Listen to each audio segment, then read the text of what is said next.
Seventh विषय economics. अर्थशास्त्र का 14/12/2024 को आपका वीकली टेस्ट होने वाला है। परीक्षा उपयोगी महत्वपूर्ण प्रश्न आपको इस वीडियो के माध्यम से बताऊंगा। चैनल पर पहली बार है तो जरूर सब्सक्राइब कर ले। तो चलिए हम लोग आज कुछ नया सीखते हैं। सबसे पहला आपका क्वेश्चन आया है कि निम्न में कौन गैर नवीकरणीय संसाधन है।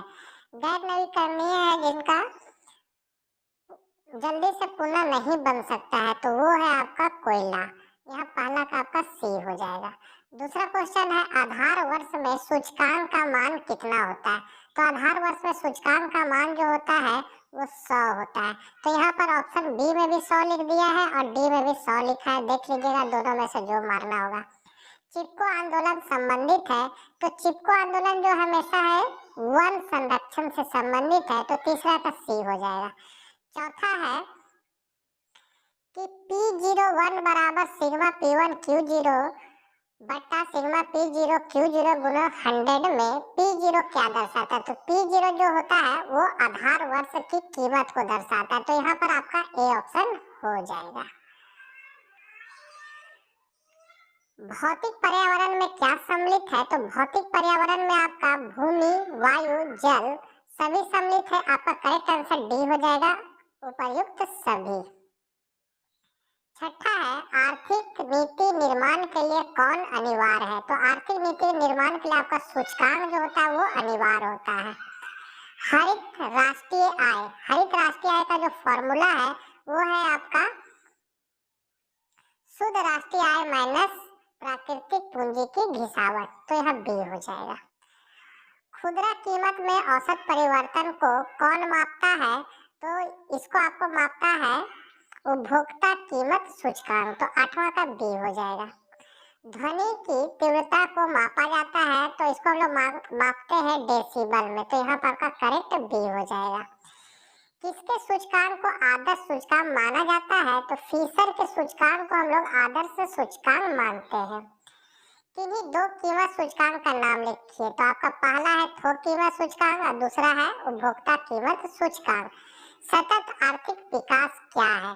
तो वर्तमान पीढ़ी के विकास के साथ साथ भविष्य का आर्थिक विकास करना ही सतत आर्थिक विकास है। मतलब संसाधनों का इस तरह उपयोग करना है कि भविष्य के पीढ़ी के लिए भी और कुछ सुरक्षित रहे।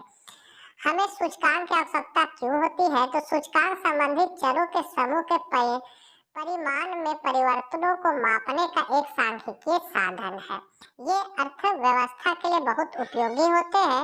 निम्नलिखित कारणों से हमें सूचकांक की आवश्यकता होती है। पहला, मजदूरी तय करने, लगान, कर, आय नीति का निर्धारण, कीमत निर्धारण एवं आर्थिक नीति बनाने के लिए सूचकांक का प्रयोग किया जाता है। दूसरा है उपभोक्ता कीमत सूचकांक CPI फुटकर कीमतों में औसत परिवर्तन मापने के लिए आवश्यक होता है। फिर है औद्योगिक उत्पादन सूचकांक IPI अनेक उद्योगों के औद्योगिक उत्पादन के स्तर में परिवर्तन को मापने में सहायक होता है, मतलब सूचकांक सहायक होता है। फिर है थोक कीमत सूचकांक WPI समान कीमत स्तर में परिवर्तन का संकेत देता है कि कीमत बढ़ना चाहिए कि नहीं बढ़ना चाहिए। फिर है कृषि क्षेत्र की प्रगति का जायजा लेने के लिए कृषि उत्पादन सूचकांक API आवश्यक होता है। तो ये सब सूचकांक के उपयोग है। 14 है नवीकरणीय संसाधन एवं गैर नवीकरणीय संसाधन में क्या अंतर है। तो नवीकरणीय ऊर्जा प्राकृतिक संधारणीय संसाधनों से उत्पन्न होती है जिन्हें नियमित रूप से पुनः भरा जाता है। इन संसाधनों में सूर्य, हवा, पानी और भूतापीय ऊष्मा शामिल है। जबकि दूसरी ओर गैर नवीकरणीय ऊर्जा सीमित संसाधनों से उत्पन्न होती है जो अंततः समाप्त हो जाएंगे। इन संसाधनों में कोयला, तेल और प्राकृतिक गैस शामिल है। 15 निम्नलिखित आंकड़ों से सरल सामूहिकरण विधि द्वारा 2012 को आधार वर्ष मानकर 2023 का सूचकांक ज्ञात करें। तो यहाँ आप देख सकते हैं वस्तु दिया हुआ ABCD 2012 में किलोग्राम में आपका दिया हुआ 20, 30, 60 और 30 और यहीं पर आपका 2023 का दिया हुआ है कितना। तो आपका दिया हुआ है 20, 40, 80, 40। तो आपको क्या करना है कि इसको आपको जोड़ देना। ये टोटल को आप जोड़ दीजिएगा तो यहाँ ई कहलाएगा सिग्मा P0 और ये इसको आप टोटल जोड़िएगा तो ये कहलाएगा सिग्मा P1। बस दोनों को भागा दे के आपको 100 से गुना करना। नीचे बनाया हुआ है, देखिए यहाँ सिग्मा P0 इसको जोड़ दिए तो आपका 140 आ गया, इसको जोड़ दीजिएगा तो 180 आ जाएगा, ये लिखाएगा सिग्मा P1। अब दोनों का हम लोग भाग कर देंगे तो यहाँ ये फॉर्मूला आप देख सकते हैं, इसका फॉर्मूला है P01 बराबर सिग्मा P1 बट्टा सिग्मा P0। ये जो P0 है वो आपका आधार वर्ष का कीमत है और P1 जो है वो जांच वर्ष का कीमत है। तो जांच वर्ष का कीमत आपका 180 आया था और आधार वर्ष का कीमत जोड़ने पर 140 आया था। दोनों को भागा लगा के 100 से गुना कर देंगे तो आपका आ जाएगा 128.57%। इसमें आपको 100 माइनस कर देना है तो यहाँ लिखना है अर्थात 2023 का मूल्य निर्देशांक 128.57% है, अर्थात 2023 में 2012 की तुलना में 28.57% मूल्य वृद्धि हुई है। मतलब इसको 100 से माइनस कर दीजिएगा, 128 पॉइंट को 100 से माइनस किया तो 28.57 बचेगा, उतना अर्थात मूल्य वृद्धि हुआ है। लास्ट क्वेश्चन है प्रदूषण क्या है, किन्हीं दो प्रदूषणों की व्याख्या करें। तो प्रदूषण शब्द लैटिन के पोलुएर से आया है जिसका सीधा अर्थ है संदूषण। इसलिए आम भाषा में कहें तो प्रदूषण वह चीज है जो पर्यावरण को दूषित करती है।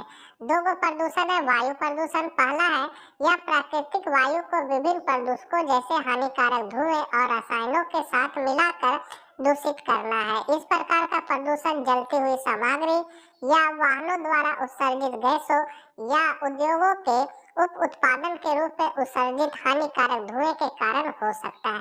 विशेषज्ञों के अनुसार ग्लोबल वार्मिंग वायु प्रदूषण के सबसे बड़े दुष्प्रभाव में से एक है।